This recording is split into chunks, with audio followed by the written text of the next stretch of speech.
All right, so get ready. Because this deep dive, well, this one is going to take us on a pretty wild ride. We're talking time travel, consciousness, the whole shebang.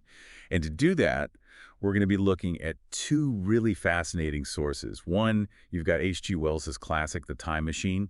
And then we're going to be jumping into this metaphysical text called The Law of One. It's interesting how these two sources, they might seem like they come from completely different worlds, right? But when you really dig in, they touch on some pretty profound ideas, some really big questions. Yeah, absolutely. I mean, on one hand, you've got Wells painting this vivid picture of humanity's future, all its possibilities, the good and the bad. And then you've got the Law of One, which kind of zooms out and gives us this like cosmic perspective on time, evolution, what it all means, really. It's like two different lenses, right? Two Mhm. ways of looking at the same huge questions that humans have been wrestling with forever. Exactly. And one of the biggest things that really jumped out at me was how both of these sources, they both deal with this idea of time, but in such different ways. Like in The Time Machine, our inventor, he blasts himself into the future, Yeah. right? Like way into the future. 802,701 AD. And what does he find? Well, humanity, it's split into these two totally different species. hmm The Eloy, who are living this like carefree, almost blissful life on the surface. And then you've got the Morlocks, who are down below in the darkness. Yeah, the Morlocks. Not exactly the friendliest bunch. Right.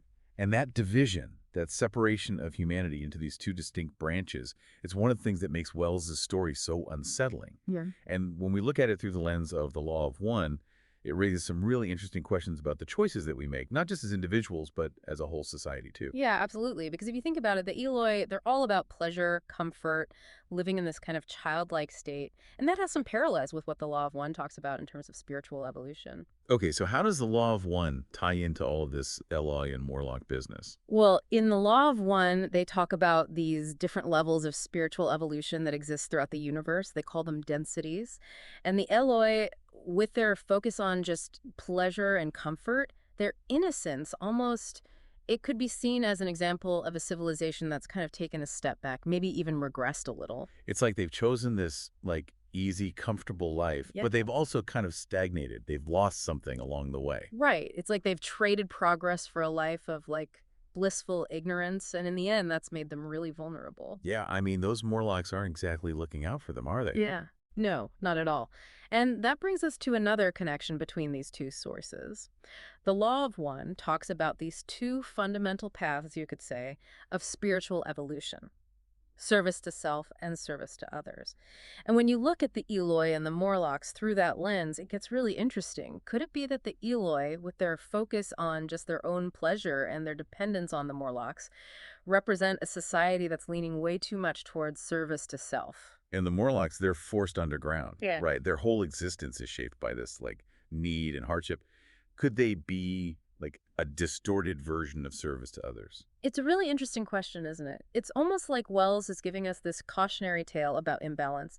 What happens when a society becomes so focused on just its own needs that it forgets about the bigger picture, or when another group is forced into this role of servitude where they can't reach their full potential? Yeah, it's pretty bleak when you think about it that way, but it definitely makes you think. It does, doesn't it? And that's what makes these sources so powerful. They make you question things, challenge your assumptions.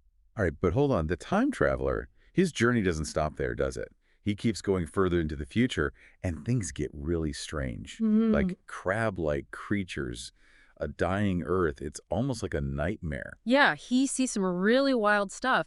And that part of the story, it connects with this concept of cycles that's really central to the Law of One. Cycles. Yeah, Ra, the being that's channeled in the Law of One, talks about these huge cycles of creation and destruction that happen on a cosmic scale.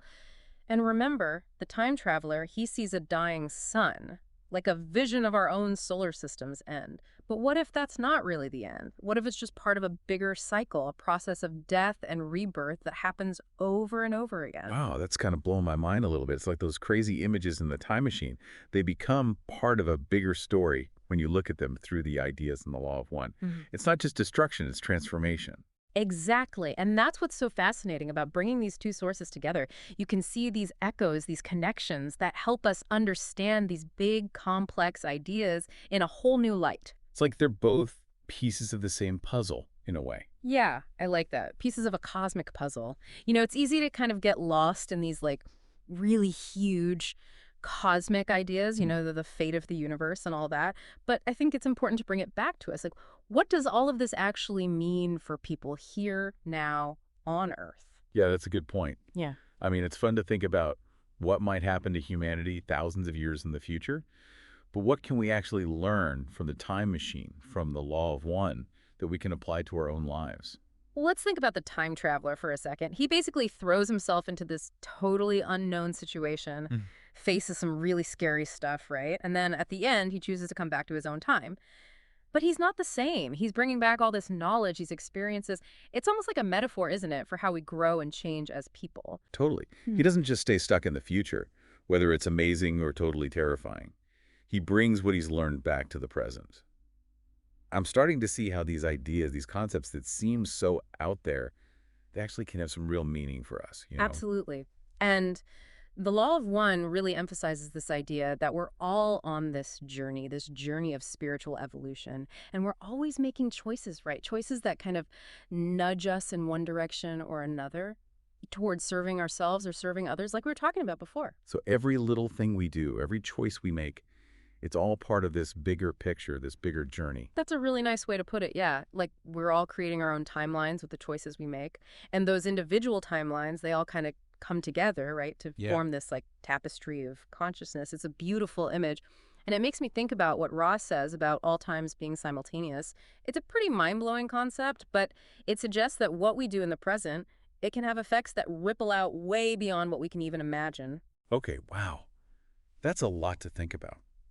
It's kind of exciting, but also a little bit intimidating, to think that even the tiniest choices we make can have such a huge impact. It is a big responsibility, but the law of one reminds us that we're not in this alone. We have this power to choose, this free will, and we're guided and supported by forces that are honestly way beyond our understanding. It's not about trying to be perfect or making the quote unquote right decision every single time. It's more about like trying to align our choices with our values, our deepest values, and trusting that the process is unfolding as it should.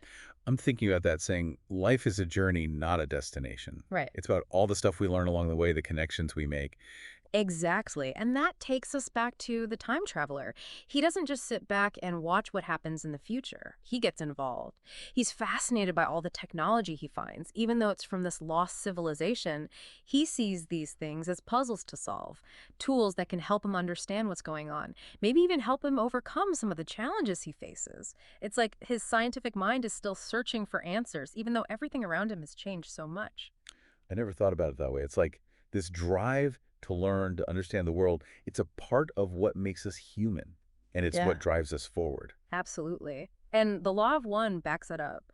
Ra teaches that all of our experiences, even the really tough ones, they're all opportunities for us to learn and grow. It's through those challenges, those puzzles that life throws at us that we evolve. So even the bad stuff, the struggles, the setbacks, they're all part of the process. Exactly. It's all about how we look at it. Those experiences that we might call negative, they can actually be really valuable. They can help us grow and change in ways we might never have imagined. It's about learning to see the lessons that are hidden in those challenges, the ways they help us understand ourselves, understand the universe. That makes me think about Ross' teachings about chakras, those energy centers. He talks about how they can get blocked or out of balance, right? That's right. And those blockages, they can show up in our lives as like problems or challenges. Think about the time traveler and his run-in with the Morlocks. You could see them as like a representation of fear, that dark side of humanity that we often try to push down or ignore. And the Eloy, with their super carefree, almost like party all the time lifestyle, maybe they represent what happens when we get too caught up in pleasure, when we forget about our deeper needs and our responsibility to others. Exactly. Both of those extremes, they can lead to stagnation, both for individuals and for societies. The key, like the law of one says, is to try to find balance, to acknowledge and integrate all parts of ourselves, the light and the shadow. It's not about pretending that our fears or desires don't exist. It's about understanding them, working with them, and learning to transform them into wisdom and compassion. So it's not about trying to be some perfect version of ourselves. It's about accepting who we are, all the good and the bad. Absolutely. And that's where those disciplines of the personality that Ra talks about, that's where they come in. It's about learning to be aware of ourselves, accept ourselves, and ultimately move towards a place of greater harmony and balance. It's like we're using these stories, these teachings from the time machine and the law of one as like mirrors. They're helping us reflect on our own lives, our own journeys through time and consciousness. That's a really beautiful way to put it. And as we go deeper into the law of one, we're going to discover even more incredible insights into the nature of reality, the power of consciousness, and the amazing potential that we all have within us. So we've been talking about all these like mind-blowing concepts from the time machine and the law of one, time travel, different densities, even these energy centers, these chakras. But there's this one idea from the law of one that's been kind of swirling around in my head. It's this concept of wanderers. Ah, yes, the wanderers. Very interesting concept. Ra describes them as, well, beings that come from higher densities. Places where harmony and wisdom, it's just like the norm. And they choose to incarnate here on Earth to help raise the vibration of humanity. It's like a cosmic volunteer program or something, right? Yeah. They come from these advanced civilizations to help us poor little earthlings evolve. But it makes you wonder, like, why? Why would they choose to come to a place like Earth with all the challenges and, the density here? Wouldn't it be easier to just, like, stay in those higher realms? It's a good question, a real paradox. But what Ra suggests is that these wanderers, they're driven by this deep sense of service, this compassion for humanity, this desire to help us on our path. And what might seem like a step backward, going from a higher density to a lower one, it can actually be a way for them to accelerate their own spiritual growth. So by going through the challenges of being here on Earth, they're actually, like, helping themselves evolve, too. Yeah, that's the idea. It's like they're using the intensity of third density Earth as a way to refine themselves spiritually. They're learning and growing by helping us. That's pretty wild. It makes you look at people a little differently. I mean, is it possible that, like, we've met wanderers and just didn't even realize it? It could be that friend who always gives amazing advice, or that stranger who just, radiates kindness. The law of one says that we all have this potential to tap into that higher wisdom, that connection to the source. We're all on this journey back home, whether we're aware of it or not. So even if we're not, like, a capital W wanderer, we can still try to live with that same kind of service, compassion, love. We can still be a force for good in the world, no matter where we come from. That's it, exactly. And those choices that we make, even the small ones, they all add up. They contribute to the evolution of consciousness. Think about what Rawl said about all times being simultaneous. Every time we choose kindness, every time we connect with someone, every time we choose love over fear, it has an impact. It sends a ripple through time and space. It affects not just our own future, but the future of everyone. Wow. We really are all connected, aren't we? We are. And the time machine, even though it's a story, it shows us how important our choices are. It reminds us that what we do today, it creates the world of tomorrow. The call to action, I think, to really be aware of our choices, to step into our power and try to make a difference in the world, and to do it with love, with compassion, with a desire to, help everyone. Absolutely. And even though the future can seem uncertain, even scary sometimes, the law of one offers us hope. It reminds us that we're not alone, that there's this incredible force of love and wisdom guiding us. Always. It's a good reminder that even when things feel dark, there's always light, and it's up to us to bring that light into the world. So as we wrap up our deep dive into the time machine and the law of one, I want to leave you with a question. If you could travel through time, knowing what you know now, what would you do differently? What choices would you make to create a better future for yourself, for everyone? Something to think about.